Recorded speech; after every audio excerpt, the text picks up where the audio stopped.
Now, germination has 5 steps. The first step of germination is water absorption. This is when your seed is going to take in water and it's going to start to swell a little bit for some seeds, or it may just cause the seed coat to soften, which will allow the next steps to occur. The second step of germination is metabolic activation.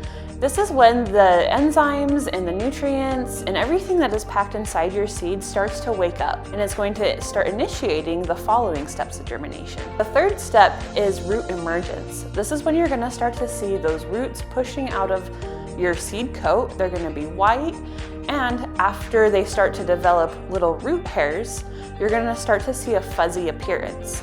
Now, some people mistakenly think that this fuzzy appearance is mold when they see, their early seed development, especially if those seeds are sitting on top of the soil or very close to the soil. Fuzzy white roots are a sign of healthy root growth, so it's something that you really do want to see. The next step is shoot emergence, and this is when you're going to start to see some green developing, you're going to get your stem growing, and then you're also going to see the first set of leaves that appear, which are called cotyledon leaves. Now, these are typically going to have rounded appearances, and they're not going to quite have the same characteristics that you're going to expect to see in the leaves that develop after that. The leaves that come after are going to be called true leaves and will have the characteristic appearance of whatever the plant is that you're growing. The last step is establishment. Now, this is when you're going to start to see photosynthesis happening, as well as the development of those true leaves. At this point, your seed has completed the germination phases.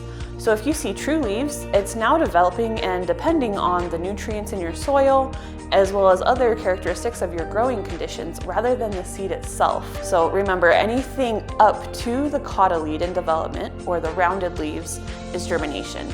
Anything after that is going to be just it growing and developing based on its environment.